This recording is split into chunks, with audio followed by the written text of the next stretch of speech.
அந்த இரவு இளவரசி ஓர் அதிசய கனவு கண்டாள். கனவில் ஒரு தேவதை தோன்றி குரங்கு மனிதனுக்கு கொடுக்கப்பட்ட சாபத்தை பற்றி விளக்கமாக எடுத்துரைத்தாள்.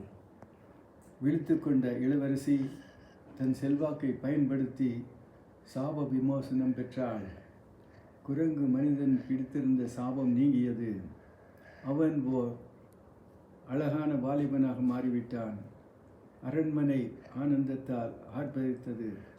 இளவரசிக்கு நன்றி கூறினான். ஒருவரை ஒருவர் நோக்கினர். கண்கள் கலந்தன. காதல் மலர்ந்தது. கல்யாணம் அரங்கேறியது. தேவர்கள் மலர் மாறி பொழிந்தனர்.